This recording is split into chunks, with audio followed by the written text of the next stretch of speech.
Ma mission TV, le miroir du monde. Mbongo bakinois, ils ont très mal utilisé. Mbongo bakinois, il faut pas regretter kalelo, députés provinciaux ou batinda dans l'Assemblée provinciale. Asali ba recherche que soit qui ça corona na Madagascar, pour na Madagascar. Mais biso jusque là, il est au monde en salamité. Ce qui moi na mboka Masaro, oh azali adulte, azali saint d'esprit, azali doté na ba faculté mentale. S'il s'avérerait qu'il a commettre infraction, wapi par yandeko Vital Kamerhe na kati. Bah élu à Kinshasa baso kapwa. Baso mais comment ba travaux ils à l'arrêt, biso qui prêt bancaire, to hypothéquer kutu ba émolument na biso. Ba travaux baso to nganda kuna sima. Et ça à l'arrêt, nous les assoufouté. Ba ça assoufouté. Nous les assoufouté ça à l'arrêt. Et ça à l'arrêt. Assemblée provinciale alors on y est ça la kuna. Assemblée provinciale ils na 4 ya boîte. Ce qu'on moni ba ministre nyonso okokuta kuna yaya ya député, makango ya député, leki na ye na coché place pour bakumia wa presse et audiovisuel. Journaliste Congo Web. Yango nga azali journaliste botal presse na cocha wa 6 318 000 francs congolais. Ezo bimaka na mbongo oyo na PK pour na journaliste Congo Web. Quand on dit journaliste Congo Web, c'est vague. C'est vague. Tu as évité dans le mbongo na Congo Web. Tu as évité. Est-ce que Gabi Chabani record yemoko azan courant na mbongo bimaka na ensemble na pour la chaîne na ye. Donc par là tout le baké tout Équateur ça mal géré. mal géré. Alors effort ni le notabilité Équateur beso ça. Effort be yango. To ine na mondo ki to ne tumbato na mondo. Ezali pona mituka oyo ba député provinciaux bazwa. Ya Engumba Ville à Kinshasa. Ouais, Touro. Il y a Touro. L'Assemblée provinciale a mis ça une affaire à 3 373 000 dollars pour la députée bazwa mituka. Bazwa prêt bancaire na Afriland. Il y a 531 000 dollars. Rendez-vous 2023. Rendez-vous 2023. Il y a un coup non commode. Ezali regrettable. Je pense que John Lungi là a sa paye dans Bongo. Pour la fin de la rabat. Mon azwa dans l'Assemblée provinciale yango. Oyo kutu akumaka kwa komi kutu Congo Web awa Gabi a évité. Mongo nende kunanga Lungi la zwa kaka na apona finga kabato. Mais ba député bango moko ba éviter que mbongo ebimaka ba éviter que bazana contrat na chaîne au Congo Web pour na mbongo ebimaka 6 millions de francs congolais par mois. Un politicien na rang ya Vital Kamerhe kokutana problème o akutani na yango. Et je vous informe que ezali na histoire politique congolaise mbala ya liboso. Quand le président de la République Yemoko on a lutter contre la corruption, avant qu'on a un avocat qui camerounais. Hein? À cause d'un avocat camerounais. Hier, au lieu de encourager l'expertise interne, à encourager les Congolais, le président de la République a accueilli un avocat camerounais. Ma mission TV, le miroir du monde. Mbote, peu merci Nabino na fidélité, peu confiance au Bozanamo na canal Kin Télévision jeudi 24 avril 2020. Bandeko Batali Tozawana en forme et en place pour nous représenter Bino émission ya magazine ya débat ya Tongo Tobengi Canal Presse ou Ekalima Solo na Ngoma Mokonzi Kinshasa à travers le monde. Merci na équipe technique Coupard de la Mwana ya Yolo ya Solo na Moni Tata Mobich Freddy Takidi Liboso na ngai Makoso Serge na réalisation qui pour tous les grands maestros comme chef d'antenne tala équipe Oyo et Zago Sunabiso MCB à Mavinga tala équipe Oyo Sunabiso pour bon Nabiso de Bandako dans de très bonnes conditions. Batata Bamama Bandeko Batali, c'est parti pour le 45 minutes. Il y a direct na Canal Kin. Nous sommes bel et bien en direct depuis Kinshasa, capitale de la République démocratique du Congo. Émission Nabino Yango et Bandi numéro Yango Nezanase ya Etano Nabino Ike beaucoup mais la biso de ba SMS Bobengate beaucoup mais la biso ba SMS Nabanzi Laurent Fabrice a kosala effort poté a tinde la biso ba SMS Nabino awa pour totanga yango en direct. Merci Nabino Lisusu pour na fidélité pe confiance bozana yango na Canal Presse ndenge na lobaka Canal Presse esi bandi kolo masola bandi zwa télécommande na yo boaka yango parce que à cet instant ailleurs il y a absolument rien du tout tikala kaka na Canal Kin olanda Canal Presse kaka ndenge ezalaka quelques informations ndenge tozwaka chaque tongo na avenue haute tension na ma campagne côté na résidence ya Nemwana Ntsemi eza bongo bouclé avec plus de 1000 policiers selon une source le général Kassongo azo c'est la kaka go il y a hiérarchie pour à s'exécuter. Qu'est-ce qui se passe? En tout cas depuis un certain temps avenue haute tension et si quand Nemwana Ntsemi avandaka et comme penza embrouillement brebi ke ba fidèle ba adepte ya budu dia Congo moi mobulu esalemaki na Kasangulu mikoleleki mobulu esalemaki na Kasangulu na Songololo na Kasangulu na Songololo pe na Boma batu bakufaki en tout cas budu dia Congo déjà gouvernement epesaki ye mise en garde avertissement mais c'est comme si ça continue yango Lelo, résidence naïe, tout au long, il y a venu haute tension dans ma campagne, les abonnés bouclés, né dans lobby selon une source, le général Kassongo attend que le go pour s'exécuter. En tout cas, il faut calmer les quotas. Tout ça, déjà, un problème, il y a coronavirus. Mais pour nous, une source de désordre, il y a BDK. Tout ça, comprendre des sources désordre, il y a BDK. Or, pour le moment, ma candidature nous a concentré na ndeni to bunda etumba ya Covid-19 mais côté il y a Nemwana Ntsemi embrouillé zali alors qu'il y a déjà avertissement et pas le gouvernement na yango batubo oyo bazo leka na Sakombi na Benteke bazo constater que il y a beaucoup de policiers oyo baza na haute tension bazingi résidence il y a Nemwana Ntsemi selon une source na bande une source le général Kassongo azo c'est la kaka go pour s'exécuter. Na Madagascar, en tout cas, Bangokuna Baza Kosekela, pour Bazui, Nkisi, Yabokono, il y a Covid-19. Botou n'a qui sango, n'a sali ba recherche. Et ça, Congolais. Congolais, na Congo, il y a Jérôme Mouniangi, hasard ressortissant à Congo central. Ancien, il y a faculté à médecine, il y a université à Kinshasa. Grâce à la recherche, Azui, Kisi, pour Nabokono, il y a Covid-19 dans Madagascar. Bah on a des réseaux sociaux, bon nous tout présent malgache, azaromela yango. Mais bah monsieur Babi un entraîneur, il y a équipe nationale à Madagascar, je crois le français Dupuis. Il est pas azaromela qui soit.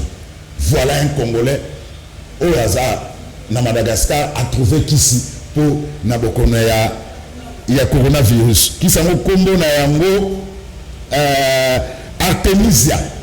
Voilà, ils ont un remède traditionnel contre le coronavirus. Un Congolais, nous Congo, au Madagascar, il y a Zukis.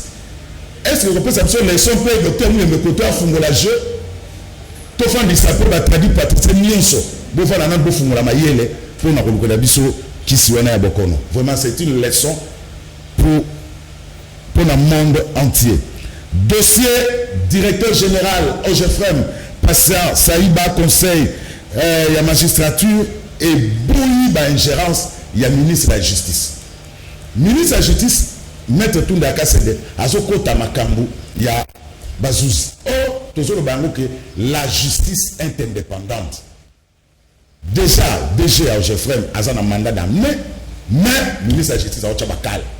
Il y a un conseil à magistrature d'abord ba recadrer na Benoît Luamba président de la Cour constitutionnelle, va recadrer déjà le ministre de la Justice, Tundaka Sede. La justice est indépendante. Boutique à passant ça parce qu'il y a des soupçons, il y a des détournements à plus de 22 millions, il y a Kasumbalesa. Boutique à Kende. Kusamba, comme ça, Bazouzinde et que Katalikam. Mais, le ministre de la Justice a dit toujours ébatté pour Nanini et Zandengwana un dossier à suivre. Sur le stade de martyr, vous voyez que réhabilitation, il y a stade de martyr et ça pour Koba. Lobby, ministre Amos Mbayo qui est ministre sport, à Salakiwana, à Kenekota, la mission des autres des manifestières, akenaki abetaki tour na ba installation sanitaire ya stade de Martyr pelouse wana stade de Martyr bakolongola yango pour les sous pelouse wana tesa ko betama bakolongola yango bakosomba bakochanger ba chaise nyonso ya stade de Martyr plus de 100 000 chaises oyo ekosombama 80 000 bakoplacer yango 20 000 bakobomba yango bakobongola tribune d'honneur et puis tribune à presse aussi bakobongola yango pour na ko répondre na ba norme dictée na ba exigence ya confédération africaine ya football. Avec cette réhabilitation bande batali to bandi que stade de Martyr est échappé na mesure na décision à CAF pour na kokanga yango. Serge Makoso total interview ministre Amos Mbayo oyo accordaki na serviteur na bino. Serge Makoso bana ndako sokolingo travailler malamu kola na makele libanda te. Donc il faut que ça la musala. Nous on a voulu surprendre tout le monde.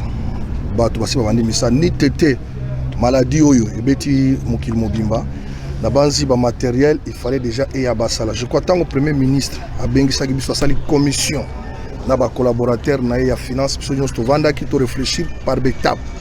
Donc on a trouvé na ba difficulté financière to yokanaki na mokonzi premier ministre na chef de l'état to bandana na ba vestiaire. Ba débloquer qui 350 000 et qui directement versé dans la société pour baba na misala. Ba pesa biso ba société za kebele ba maquette kebele mais to monique maquette na bango franchement on n'a rien envié na ba stade ya Mikili. Yango wana biso ba congolais photo ndimanaka. Na ko kai koloba ke ngana sala musala wana naza mwana ndaku mais na yeb expertise ya CAF parce que CAF a une exigence na ye. Mais tant on a mboka na bino bozana bato yo CAF azo honorer. Le président Constant, Aza premier vice-président de la CAF, Aza membre de la FIFA, Aza d'abord inspecteur de la FIFA. Bozana ndeko Kande, Azali inspecteur de la FIFA, Bangonne Baote Kukanga stade ya Zimbabwe. Bozana bandeko ndengwana.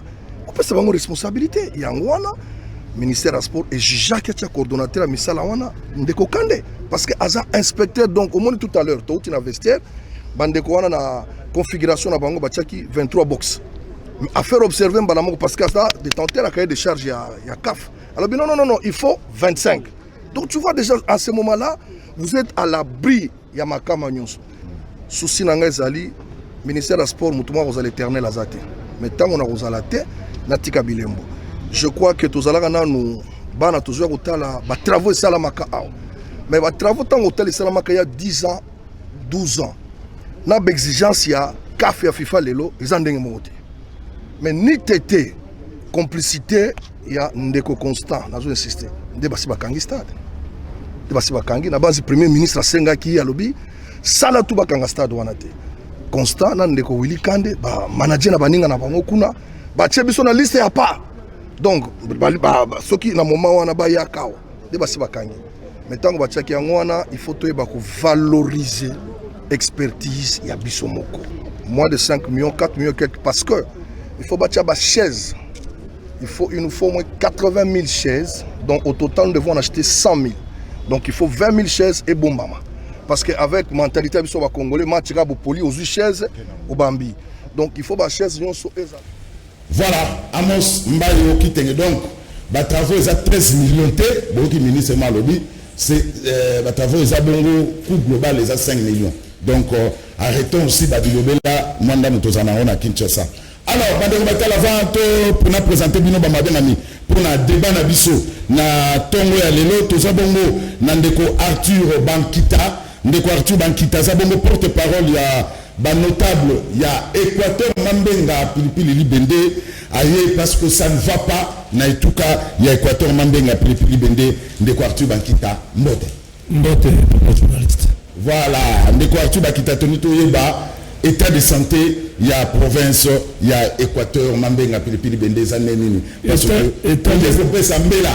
état de santé, Ezali, il y a Kokufa. Province Ezali, na dérive totale, papa journaliste. Si on a moni biso, tu vas dans la kuna mboka, tu bimia wan etando na yo, pour toi, koloba moi makambo, parce que tu moni que ça ne va pas. Ba détournement à biloko à l'état, ba makambo ebele, ba makambo ya santé. Nyonso wana autorité nationale aza kosala sourde oreille yango to yaki awa pa tokutana na mokonzi ya mboka oyo azali garant de la nation ye moko azwa makambo Équateur mais pour makambo wana esila une fois pour toutes. Voilà, azwa Équateur makambo Équateur mais pour makambo esila bon tout le banini province ya Équateur eza ko souffrir na manque de leadership. Exactement papa journaliste ndengo yebi je crois yo za mupaya na Équateur te oyebi makambo nini oyo ozali oyebi makambo ya Équateur soko keile na Équateur okolela okolobi ba spoliation ba terrain ba makambo ebele mais province ezali société ya moto te oyo komi familial te non province ezali eloko ya l'état baza ko recadrer yango na mibeko ya l'état mais komi lokola eloko ya moto eh bien alors wana tokotika ngo boye ndenge nini Tant ozo be komelo kwa moto ozo sala lijon nani toza koyebisa exécutif provincial avec en tête le gouverneur Bobo. Exactement. Ça va clair. Parce que bon, tout le monde dit que la spoliation à Baterre, on a sorti au coup de Bokilo, Moana, Songolo, député et tout. Mais moi, ça donc, Banda Kouno Soto Ezala qui tout au long, il y a à côté à mairie. Oui. Il y a un Banda Kana, Banda à l'État. Et comme il y a un bateau. Oh, il y a un logo monat. Oh, biso to bagana kimongo ko Tchéchola. Ba Tchéchola ya ngonda mondam. Pe ba keilo bia wa ministre ya ITP ya nani ya ibanise ne habita. A pesa ki promesse ya kuya tango ba oki ya kuya ba kei ko buka banda ko ya bateau bazana eloko te papa journaliste. Côté hôpital général. Kuna la kozate. Mais alors biso ko dilaki bango pe ministre na ya provincial ya intérieur après ça qui accord de principe n'est que babuka banda quoi mais jusqu'à présent banda quand les buka na pourquoi alors quel est le rôle où l'Assemblée provinciale d'Équateur ont joué dans tout ça?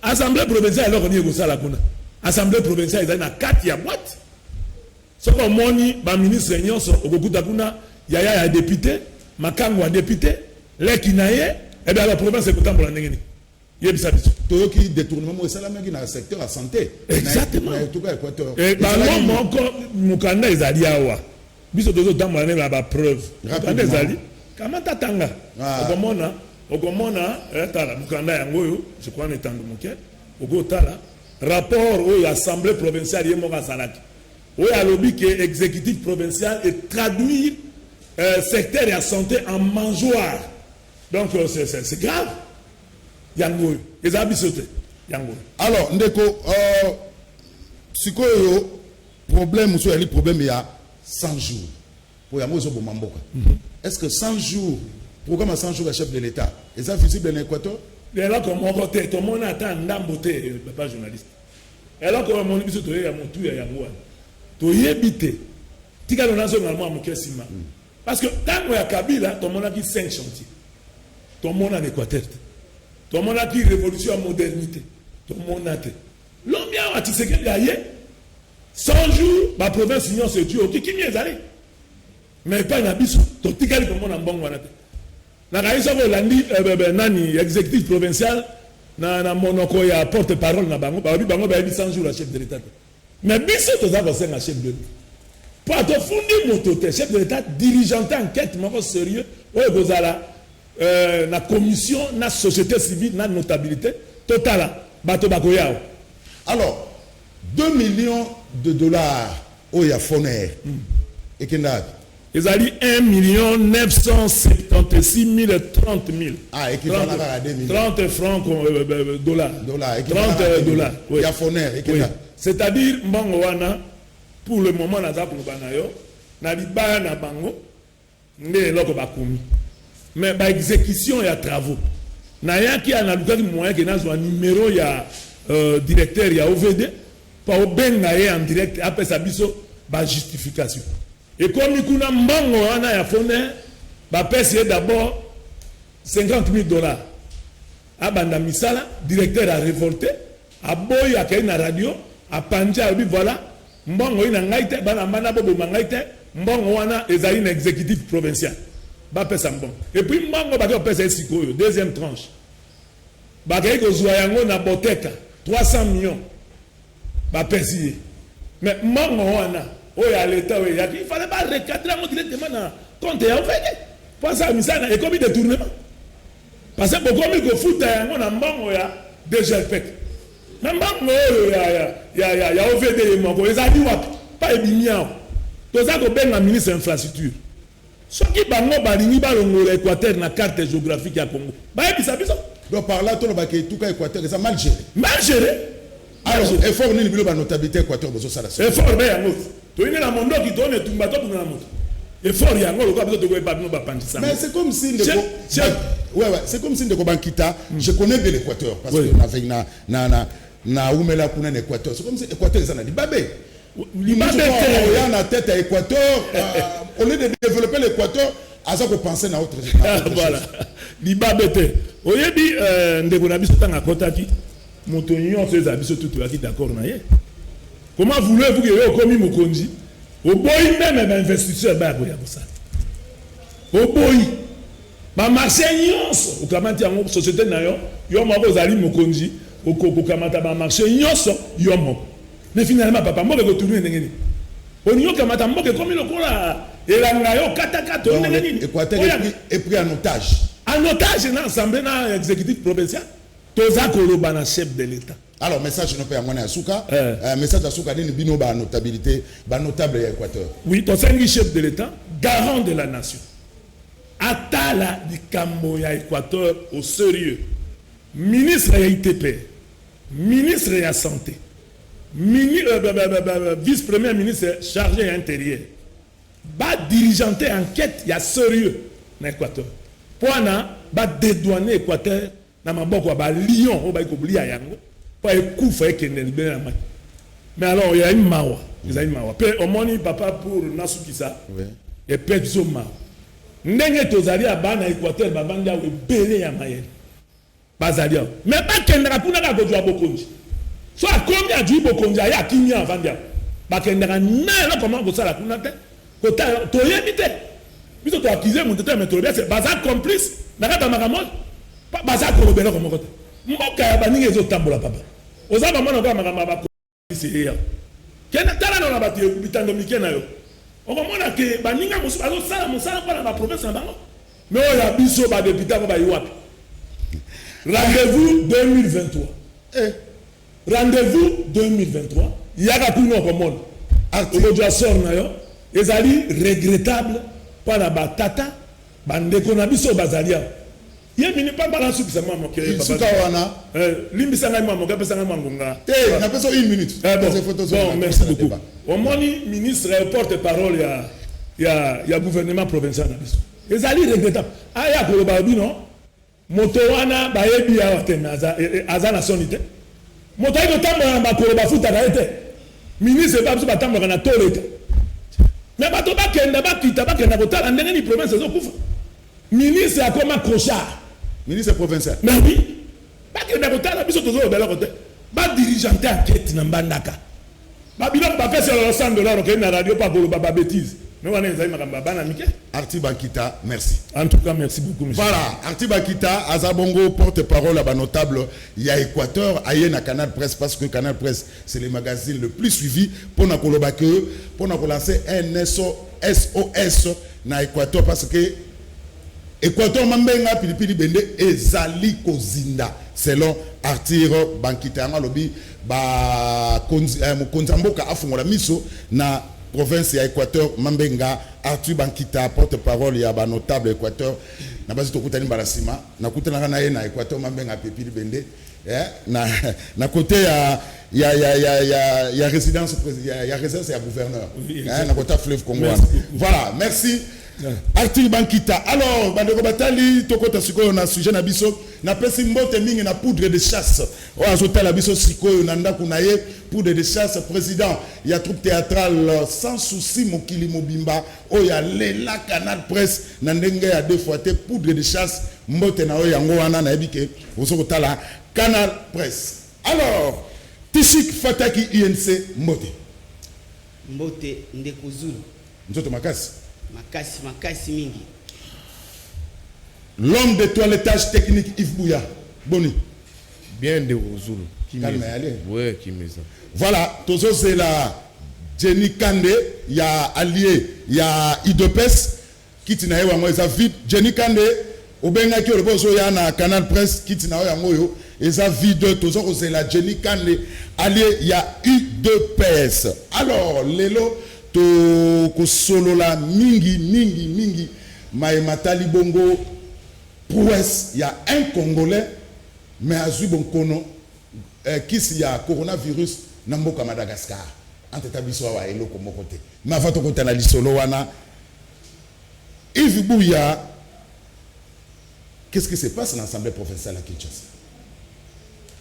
Ndeko Zulu makambozo sale man Assemblée provinciale Kinshasa ezali mawa pe soni. Ngai nazali journaliste na meni ba investigation ba enquête nanga na comprendre que Assemblée provinciale Kinshasa ezali très mal géré. Ba document et komeli ngai. Il faut ba kinoa ba yeba nini bazo sa na mbongo na bango. C'est très important. Document liboso na za na ngwawa ezali rapport sur la gestion administrative de l'Assemblée provinciale. Il y a aussi un document. Mais dans un journaliste, tant que nous avons voté à Maïnini, Batuni Batini l'Assemblée provinciale, nous avons ni Bassan Lambon na Bango. Awa un rapport sur la gestion administrative. Il fallait Assemblée provinciale.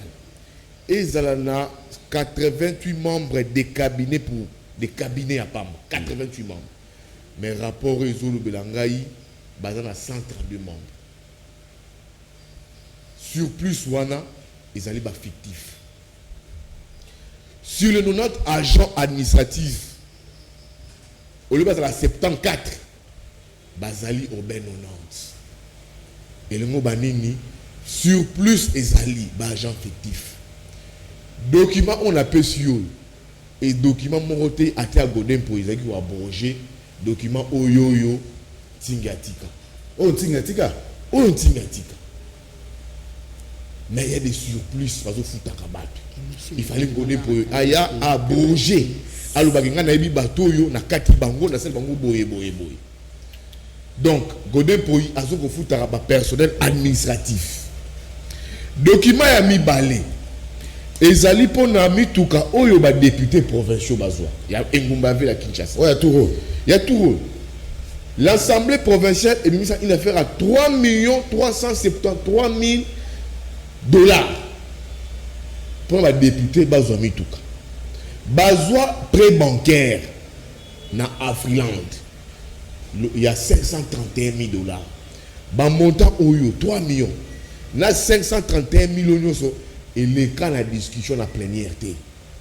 Godin Poui à ça moment ndenge na ye abeti ba cop dans ce makambo na ye azu yango zwana de plénière et décidé ba monter ba député bazaki surpris ya omona que mbongo oyo bimaki pona bazo mitu bazaki surpris très surpris plénière et tigala jamais ko décider tala monter yango wana document ya misato rapidement donc rapidement na za na bangote ezali pona mbongo oyo ya mituka kaka ya bâtiment. Sur les 531 000 dollars Bazwaki, Assemblée provinciale et Futakaka, 30% ya mbongo wana. Pour batonga bâtiment administratif oyoyo, bazoko sala wana au route les travaux sont à l'arrêt. Ba Futakaka 143 000 dollars. Les restes en mbongo kendate. Ce qu'on sali calcul, 531 000 moins 443 000 dollars. 388 000 dollars et ils ont porté disparu. Oyo yokutu ensemble pour ça Kinshasa va pour justifier batouté. Ba élu à Kinshasa bazo kamwa. Bazo mais comment ba travaux ils à l'arrêt, biso qui prêt bancaire, to hypothéquer kutu ba émolument na biso. Ba travaux bazo tonganda kuna et ça à l'arrêt, nous les assoufouté. Ba ça sous musala. Nous les assoufouté ça à l'arrêt. Et ça à l'arrêt. Document mususu ezali en de cause ça grave. Il faut pas que nous ba yeba comment ba gérer APK. Ezali grave. Nam contre le document mususwa. Ezali pona ba presse. Na coché place mo ba komia wa presse et audiovisuel. Journaliste Congo Web. Yango nga ezali journaliste botal presse na cocha wa 6 318 000 francs congolais. Ezo bimaka na mbongo oyo na APK pona journaliste Congo Web. Quand on dit journaliste Congo Web, c'est vague. C'est vague. Tu éviter dans les mbongo na Congo Web. Tu éviter. est-ce que Gabi Chabani record yemoko azan courant na mbongo bimaka na ensemble pour la chaîne naie. Je pense que John Lungila aza payé na mbongo pour la finga rabat. Mon azwaka na ensemble provincial yangoyo. Oyo kutu akumaka kwa komi kutu Congo web awa Gabi a évité. Mbongo nende kunanga Lungila azwaka na apona finga kabato. Mais ba député bango moko ba évité que mbongo ebimaka ba évité que baza na contrat na chaîne au Congo web pour na mbongo ebimaka 6 millions de francs congolais par mois. Pas ezo bimaka. Indûment. Nazo ba kutu non ba 15 a combien 15 jours. 15 jours. Soso bimaka na évité 15 jours. Soki Gabi ye moko a évité ba évité ba député ba évité que ba na contrat mbona mo bimaka mbongo vu bimaka pour la chaîne au Congo web. Est-ce que propriétaire la chaîne a yebi les ambos futa Lungila pour na ba funga ba pigera mbongo godin pour futa bango indûment illégalement mbongo ya kino bazo dilapider. Voilà, ya suka nazo kuma ya suka. Oui. Ah oui, zali dossier ya ba compte. Bambongo bazo pour la garantie locative na bango. 66 millions de francs congolais. Oyo ba député provinciaux bazoa pour na ba bureau ya bureau 66 millions de francs congolais. Plus de 48 000 dollars bazoa pour na ba garantie locative na bango. Ezali mbongo ba kinois bazo royer bandis aussi là. Dernier document de Kozulu ezali grave. Ezali na moni na suka ba commis paiement créance titre de voyage à l'étranger vice-président et consort. Vice-président de l'Assemblée provinciale de Kinshasa, Isaline de Koyo, Francis Chibalabala. Azui Awa, on nous a indiqué une affaire à 47 millions de francs. Sotali Awa, on a juriste, libellé Oyo et sa clarté. Vice-président et consort, il faut avoir la banane. Abima qui n'a banane. Adepesa qui n'a banane. Et puis, il y a vice-président, le député, Nambonga, on a un moment au document qui. Francis Chibalabala atikala jamais comme ça la mobembo. Et c'est pas de façon de Kozuna remettre yo allez journaliste. Merci. Ba tout ba roya comme ça le débat assemblée provinciale. Ba c'est remettre yo pesa bango mukanda oyo. Lobela bango ke mbongo ya bakinois. Baza ezali dilapidé na bureau wana mbongo ya bakinois eza très matusé mbongo ya bakinois bazo il faut pas regretter kalelo. Députés provinciaux au Batinda dans l'Assemblée provinciale. Je regrette aujourd'hui que Bandal et ça la choix. Il y a président de l'Assemblée provinciale, il y a un pasteur, mais tant que vous dilapidez pasteur Godin Poyi, tant que vous dilapidez, bon, il y a l'Assemblée provinciale, à l'insu, il y a Bakinois. Voilà, Yves Bouya, merci. Alors, Fataki, parce que le sujet n'a besoin de les alliés, comment expliquer un Congolais à sa recherche à qui sa corona à Madagascar, pour Madagascar, mais biso jusque-là, il est au monde en salamité. Fataki, comment se porte Vital Kamerhe? Babi Parazobela, aux osins à liberté provisoire, Parazobela pour battre Mila Binu Ami Balé, santé naïe na prison centrale Makale des années. Ndeko Zulu na sepeli mingi na ndingo ya mbinga pour mbala liboso na plateau na yo. Ndeko Zulu nazo ebisa yo ke mwana mboka Vital Kamerhe aza politicien o amesana na baku pe ko supporter.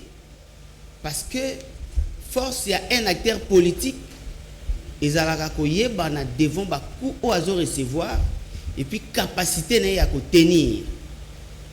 Il est vrai que nzoto ya mutu nyonso écoute na rappel na mo ba problème ba tango mususu mais moi na mboka jusque là depuis makambo o ebandi azaki na moral na ye au zénith très serein très calme en dépit à makambo nyonso o salama déformation des faits désinformation intoxication manipulation. Il a été toujours très calme parce qu'elle assure que au finish, la vérité finira qu'à triompher.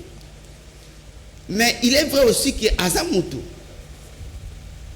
un politicien a rendu Vital Kamerhe. Kokutana problème au akutani na yango. Et je vous informe que Ezali na histoire politique congolaise mbala ya liboso que politicien na wana akutana problème ya boye o ezali dénué de toutes sortes de preuves mais il tient quand même. Mais il est normal aussi que akutana problème moko d'ordre sanitaire dit à émotion parce que ce qui osa accusé injustement na likambo moko oyebite ozomo na famille na yo lelo yo saccagé na ba réseaux sociaux. Vital Kamerhe a subi makambo au politicien moko na kutana nango lelo yo. Sa personnalité, sa dignité ezali lelo mise à sac parce qu'on a voulu simplement son effacement politique, sa disparition politique. Mais nous compatissons avec moi na mboka Vital Kamerhe place Azali. Toyebi ke mikakata nzote ko makanango mais à tenir bon parce que jusque là aza toujours nanzela na ye oyo azali kozela ke justice a musala a prometaki ke a coopérer na justice. Ce qui est fait jusque là, je pense que na mokusi na ko répondre bino que moi na boka Vital Kamerhe prometaki a coopérer na justice mais Daniel Massaro tout la musi azaza moi na mboka ndeko Zulu ezali likambo oyo ezo contribuer na makambo etali désinformation et intoxication. Nous sommes dans un pays de droit, dans un état de droit, dans un pays où il y a la primauté des lois par-dessus de toute considération sociologique et politique. Dans la constitution awa o ezali ko prôner individualité et infraction pénale. Constitution na biso lobi que nul ne peut être poursuivi pour des faits d'autrui. Mutu o asali infraction, ce que asali infraction ezali. Ce qui m'a mboka Massaro, o azali adulte, azali saint d'esprit, azali doté na ba faculté mentale. S'il s'avérerait qu'il a commettre infraction, wapi par yandeko Vital Kamerhe nakati. Voilà, alors ndeko fataki national ndeko Yves Bouya Vital Kamerhe azaki invité comme état enseignant na parquet toyebi comme lieti lelo azabongo na prison centrale ya Makala mais et bien les personnes comprendre était un dossier à Patience Saïba déjà au Jeffrem.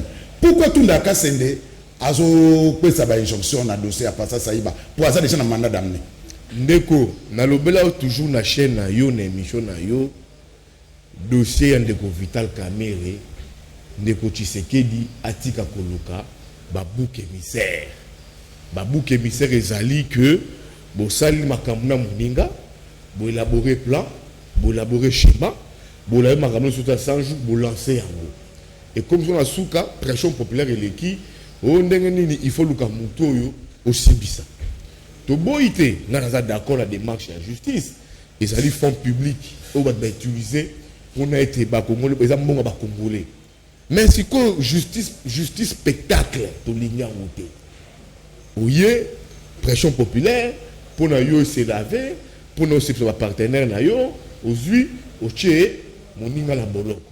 Mais je te dis c'est un schéma qui ne profite pas à Félix na les journalistes politiques na tina au défendre le Vital Kamerhe.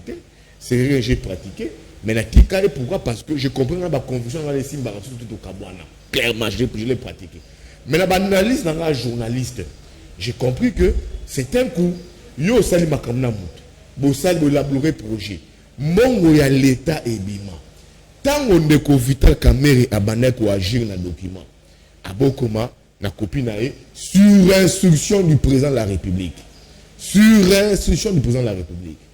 et nous bani biloko tout on ndeko Kamerhe bosala président de la République ayebaki yango ndeko Tshisekedi ayebaki yango alobela ngai te ke non ba dépense tout ndeko Tshisekedi ba biso ke non ba dépense tout ndeko Kamerhe bosala ya ayebaki te. Alors ce qui présent ayebaki yango te c'est que bon le président ne contrôle pas son administration, il ne contrôle pas le président de la République, c'est une personne qui laisse tout aller.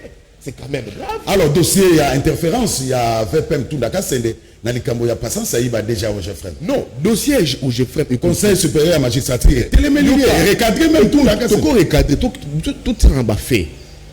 Tout ça en fait à makambo wana. Tout ça en fait. D'abord on va poursuivre Patience Saïba. Patience Saïba a compté dans makambo à 100 jours. Non, babi, il y a un problème ezali à Nakasuma. Comment le Jeffrem n'a jamais géré le dossier il y a 100 jours. Le Jeffrem est géré en côté. Balobia va passer ça y tantôt au Jeffrem et ils ont qui sont 21 millions, tantôt 7 millions, tantôt 3 millions. Maintenant on peut sur information directeur financier au Jeffrem. Azaki entendu la cour à cassation. alobé a brandi ba document avec biso Jeffrem nous avons un prêt bancaire il y a 3 millions de dollars 3 millions de dollars na cité banque ça Afriland 3 millions de dollars qu'est-ce qu'ils ont fait na délai ba pesa qui banque pour la remboursement Jeffrem m'a remboursé déjà 3 millions de dollars na yé a faut déjà falanga na yé alors bah il y a un document prochainement tu as une émission dans ce document avis à conformité il y a amortissement DG Afriland et là Jeffrem donc le problème c'est pour dire quoi il y a Jeffrem et la personne la patience Saïba est commis un dossier purement politique yo le Belianga posant une question au Moniawa vice-premier ministre de la justice comme le procureur général PG il y a procureur général près à cour de cassation à se substituer à ministère public yo moyen directement Victor Umba a relayé a commis sous ministre de la justice Benoît m'a commis c'est pour dire que dans cette dossier il n'y a rien de juridique et commis purement politique la perspective et ma mise en place de l'entreprise publique Zoya bazolinga basali batu pona basali pacha saïba et comme demain après demain et comme la Sonas et autant la bongo tina ba entreprise misusu basali ba image à batu ponete ce qui ba mise en place c'est ba longola ba tête voilà donc c'est purement politique il n'y a rien de juridique na makambo ya Jeffrem il n'y a rien de juridique na makambo concernant Pachan Saïba. Merci. Donc d'un coup tout ba avocat Pachan Saïba de Belinga bazo ça a été que batin de l'invitation soit l'invitation en bonne et due forme il va aller répondre mais ça n'a mandat d'amener non mais je te dis mandat d'amener dossier ils ont la phase préjuridictionnelle je pense que de Nanga Zali Zouzi Azali avocat quand le dossier est en phase préjuridictionnelle bah on a mandat d'amener il faut pas yokaye mais déjà en phase préjuridictionnelle bah faut une information et dans le mandat d'amener c'est quand même grave justice spectacle de Lingui Angoté c'est une invitation oui bah zui bah tini mutu bah yoki mutu bah tendre si Pachan Saïba est coupable il y a des faits où bah faire culpabiliser peser sur lui bah kokangaye bah on tient boloko mais justice spectacle bonjour madame amené bokanga mutu et comme chantage bah dossier judiciaire et comme une confusion dans les réseaux sociaux ça to Lingui Angoté on veut un état de droit to Lingui Ango mais la justice spectacle le règlement des comptes nous n'en voulons pas. Moutou Aïbi, Bochena Boloko, Moutou Aïbité, bon entendre, Moutou Asali Mabé, Baja mise devant la justice pour répondre à la fait naïe. Au niveau de la justice spectacle, merci, il faut que l'homme de toilettage technique. Ça, c'est pas bon. Merci. Alors, Fataki, pour te boucler dans notre sujet du jour, comment expliquer il faut que la justice soit indépendante, justice soit indépendante, état de droit. Mais quand il y a une caméra, il y a un acharnement. Oh, tant qu'il y a 4 rue, il y a des indices, il y a des tournements. Comment les gens peuvent faire des acharnements? Ndeko Zulu, merci beaucoup. Je pense que au Saraki Malam Mundenge ont invité l'émission parce que il faut permettre les populations et comprendre à temps à quelques secondes contour il y a dossier vital caméré. On a sur 3 minutes. Ndeko Zulu pour likambe comme na maboko ya justice ezana ba procédé o elekelaka. Ekoki kozana dénonciation, ekoki kozana plainte, ekoki kozana ba procès verbaux ici na ba enquête oyo service moko e diligentaki. Ekoki pe kozala na mbala moko plainte ya plaignant na uta koloba awa. Na dossier caméra il faut mutunyo sa mituna. Tango ba invité na justice ba bi ke ba pesio invitation. On suppose que oye popé sa renseignement parce que ceux qui va fundi mbala moko na justice ba kopé sa ba bengaka mandat de comparution. Ndeko caméra aye sur invitation. Na carte invitation ba komeli que pour une communication en rapport avec l'instruction judiciaire il y a dossier RMP. Et la kisinini, la kisiboy. Et ça na batu moko ba fundi bango na dossier comme ça ba bengi yo pona oya kopesa éclaircissement na makam oyebi.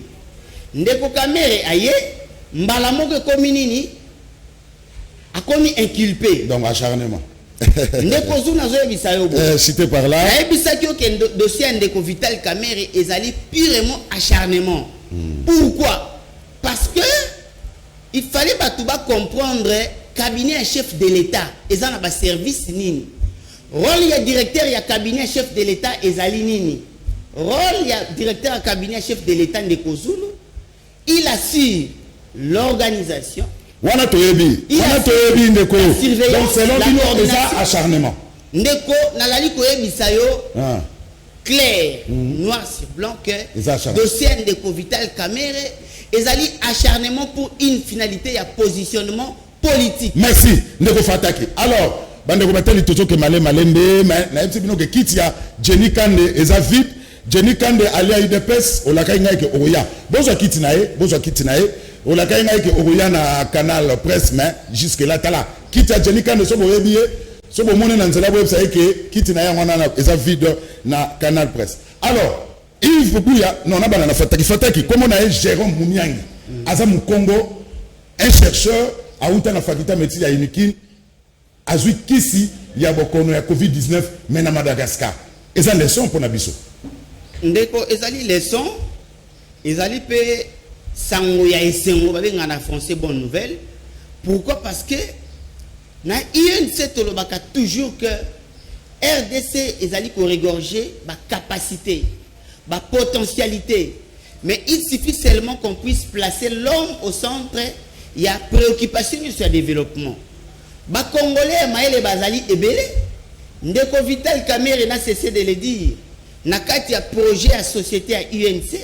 On peut comprendre comment il a été question même de promouvoir recherche scientifique. Raison pour laquelle c'est pour moi occasion d'appeler ça quand même longo n'y a pas na Congolais baza sur place. Là je vois docteur Vangu, je vois encore d'autres compatriotes. Le docteur Vangu bazo fongolé le GT. Bakangije. Ndeko Zulu, c'est ça le problème dans notre pays. C'est-à-dire, il faut toyer baka nini oyo biso tozali. Congolais a inventé awa robot roulage. Oyo ezali lelo exporté na ba pays mususu. Mais jusque là, eloko nini yo mona ya malonga oyo ba reconnaître innovation wana, ingéniosité congolaise wana, génie congolais oyo asali vraiment eloko ndenge wana yo mona eloko ni ba décerner là. Awa jusque là rien. Ndeko ba Congolais bazali bato nzamba pesi bango ba capacité ya kosala makambo ko kokamisa bato. Raison pour laquelle même Ndeko Vital Kamerhe oyo lelo bato bakomi komona eloko la démon. C'est une matière, c'est une pièce rare. Merci. Azali pièce moko importante pour le pays nabiso. Alors, c'est question seulement de valoriser ma compétence. L'homme de toilettage technique Jérôme Mouniangi est au Congo et voilà. A quelque chose azune qui c'est COVID-19 mais na Madagascar. Mais Ndeko, ils ont comme ça quand le président de la République Yemoko pour lutter contre la corruption, avant pour un avocat qui camerounais. Hein? À cause d'un avocat camerounais. Il au lieu de encourager l'expertise interne, à encourager les Congolais. Le président de la République a accueilli un avocat camerounais. Si on a le parcours avocat dans l'article, mais Azam Mouto va poursuivre, va condamner pour faux usage des fonds dans le Cameroun. Ce qui nous n'a condamné pour faux usage de faux, va condamner le Cameroun. Moutou Oyo va condamner la justice camerounaise. Un pays où ils ont classé parmi les pays les plus corrompus en Afrique. Le président de la République, on continue l'entourage. Est-ce que Ozan a vraiment la volonté de lutter contre la corruption? Je pense non. Le président de la République a dit qu'on valorisait la valeur interne. Mais ça, le président de la République a coordonnateur. Non, pas la question. Le président de la République a cause à terre Mouna. Camerounais Oyo, justice congolaise et condamné. Pour le faux usage de faux. Azali, Motomopo Oyo a démêlé judiciaire. Président de la République Yoko Zamotoana. Pour la lutter contre la corruption. Le blanc a lutté contre la corruption. Le président de démêlé judiciaire na Cameroun Yemoko. Et le président de la République soit l'entourage d'ailleurs, juge compétent, juge Yamayeli, conseiller Yamayeli de l'entourage d'ailleurs, pour la recours, il y a expertise étrangère. Au salut du sous-sounini, au koi, au soit, au moniteur que non, juge on a zanango, conseiller juridique on a zanango, cause incapacité, il y a lutter contre la corruption parce qu'on va tremper. Il y a une expertise, recours. Mais recours, il fait s'appeler recours propre. recours à Moutoumoro intègre, Moutoumoro sobre. Heureusement, Moutoumoro a des moyens judiciaires. Tant qu'on a la commune, ça signifie quoi? Alors, ça là, je parie bien, par rapport à la COP. Pourquoi pas les lots, bah, fuite, il y a des jugeotes, il y a des intellectuels congolais, bah, qui ne libanda, bah, remercier Bango, bah, tia Bango à l'aise, bah, tia Bango à condition pour na ingéniosité, on va travailler. Alors, le président de la République est Moko. Mais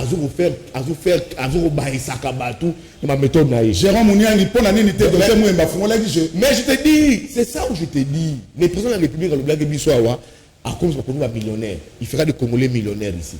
Le président de la République a comme ça le Congo, je crois, l'Allemagne de l'Afrique.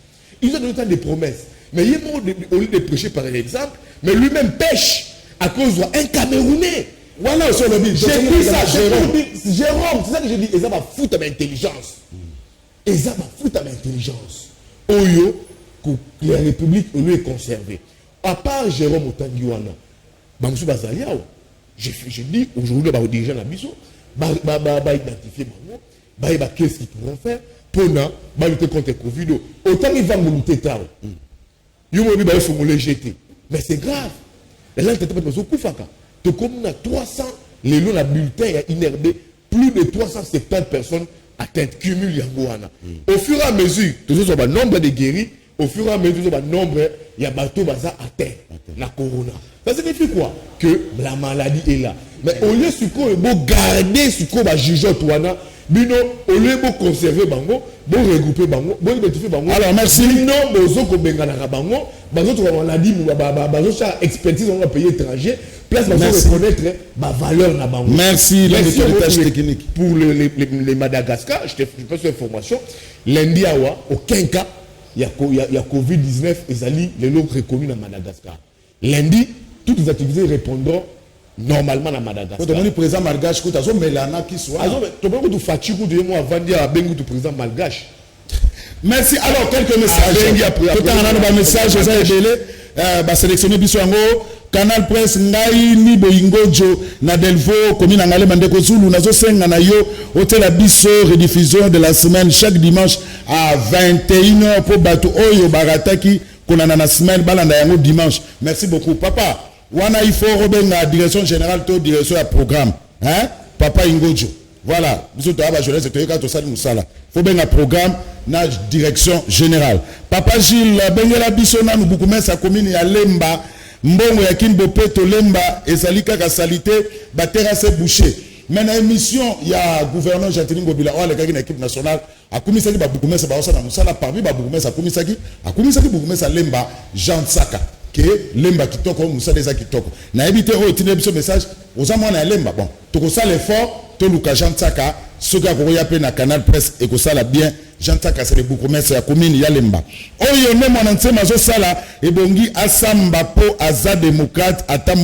atamukete reds depuis ndanu na limete ndeko Zulu na lombango chef de l'état abengisa ndeko na biso wana abengisa ndeko na biso wana na Madagascar comme on a ye Jérôme Mouniangi aza mu Congo aya kosunga biso en plus ezamboka ya Bilaka voilà ndeko Zulu naza policier naza na posa ya Mama Christelle naza na posa ya numéro ya Mama Christelle Voanga député national pour la ligne mingi benga après émission to repesa numéro ya Mama Christelle Voanga nanga akenda wapi 4e rue limité aben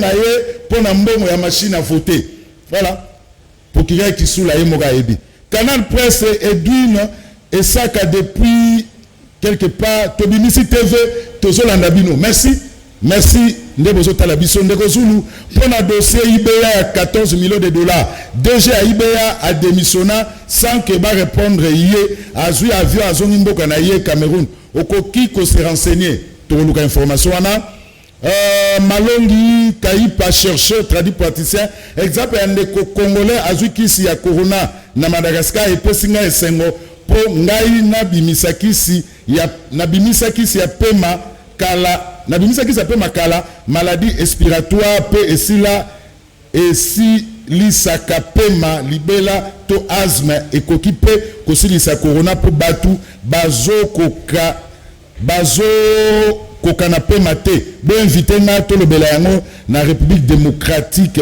du Congo. Voilà, ba message est tellement ébélé tout tanga suka ndeko Zulu to bandaka émission bien mais to silisakate suite ya courant bozala kana radio T si oui sur canal combien c'est aux erreurs du depuis pompage te biso to na radio T canal qui n'est pas na radio T ndeko Zulu bo tourner la biso prof docteur Mouyembe alingi nini pour la Covid-19 pourquoi alingi ko prendre en considération ba chercheurs congolais T et même il y a Madagascar pourquoi Azaka a confiance il y a occidentaux ils ont des copapiers depuis l'emba terminus voilà plus de 200 messages moyen tout temps en alors ndeko fataki émission sili 1 minute pour na lobasuka ndeko Zulu lilobasuka na zoloba ezali ke population congolaise il faut yeba ke dossier ya mwana mboka Vital Kamerhe ezali dossier où ezali basé sur 4 piliers. Déformation des faits na niveau ya instruction ba memi ba fait oyo ezali soutenu na aucune preuve yami balé ezali désinformation on a voulu désinformer la population pona eko makoyi na mwana mboka Vital yami sa ezali intoxication na niveau ya ba politicien ya souki ezali manipulation ya justice parce que mwana mboka Vital Kamerhe na oyo toyebi azalaki ni impliqué na makambo etali exécution ya ba travaux ya plan ya programme à 100 jours oyo relevé na service autobengi ya haute autorité de régulation des marchés publics to direction générale des marchés publics oyo azwaki ba to benga ba entrepreneur to ba partie contractante na autorité publique donc ni de loin ni de près mwana mboka Vital Kamerhe azali impliqué ezali seulement pour balimba monter pour na koluka effacement disparition pour la juge ba katalikam toilettage technique 30 secondes et monsieur Sili non ça toilettage technique bande kunangai tanzo ba Vital Kamerhe azali impliqué mama sans jeter c'est un programme où il a conçu dans des Tshisekedi ba saliango ensemble ba plaction ba congolais tout ce qui est mbongo il s'est arrogé plein pouvoir blanc au ministère de la finance c'est lui qui était dans l'ordonnancement finance c'est lui qui a distribué les marchés il était pleinement impliqué mais tout ce qui a de Moussala justice à la Moussala na yango to ba suite na yango donc pour la sali na la question ba document belé pour la na la question tango zolo belé pleinement impliqué au black si ba document il faut la sata document moko oyo mwana mboka Vital Kamerhe asinyaki yo la muto mayele quand même ozalaki lokola bato azalaki na kati il faut la sata document le 100 jours a été merci Fataki entre Kabila entre Fataki azala mot de la fin monsieur Sili oui Sili ça 100 jours ezalaki entre Félix na Tshisekedi tout évolué il est complètement impliqué. J'ai pas dit que implication ils ont un niveau de détournement, j'ai pas dit. Justice c'est ça la Moussa, on tourne la place mais il connaît ça, ayebi ça va, c'est déjà dit. Dans la question Makambouya, ensemble pour la Kinshasa, ils allaient Sony, bon ba Kinois, bazoko dilapida pour la bouffonnerie, ba vandi, durant ensemble pour ba vandi, bazo dilapider bon ba Kinois bongo. Document là bato godem pour bakoya notamment John Longila blackis on va document ba comment est-ce que hier azo zo 6 millions de francs ce qui pendant 15 jours la Congo web pour la Congo web asa la campagne pas finir bato il faut la bato ba justice bato qu'est-ce qui va sali nini na mbongo bazo ko bato na bâtiment wana administratif les travaux sont à l'arrêt bozu 531 $, en Finlande bon peut être entreprise au Kotonga na 141 $, où est passé les 388 $. Il faut le lot, bureau assemblée provinciale, balo, baba, je fais du saut. On le bâtit dans la batou, ba finir avant la télévision, ba ma douleur, ba fait, balo, ba kinois, ni ba ça bon. Merci. Alors, merci Fataki UNC, merci Yves Bouya, journaliste CNews, l'homme de toilettage technique Batata, ba maman bandeko, émission à Canal Presse, ya Mokola Lelo et Komina Souka, Oizalaki Bongo, numéro à Souka, ya semaine, ya Lelo. Bonsoir, rendez-vous d'abord pour la rediffusion Oyo, na canal qui na 21h30 pour la émission Oyo, na 18h, p 23h sur TNT, na Kinatu, pour la na YouTube grâce à ma mission TV, ya Bibi Kapinga à travers le monde. Merci Nabino pour la fidélité, paix, confiance. Merci na équipe technique pour retrouver Jacques Kalonji lundi, mardi, mercredi, samedi na dimanche Canal Presse et Salraté pour retrouver Jacques Kalonji lundi, mardi, mercredi Nganabino rendez-vous jeudi na vendredi kasi na pesimbote mingi na ya bobo ndembe somi ya bamongo wa zona dabiso botika la malam. Ma mission TV, le miroir du monde.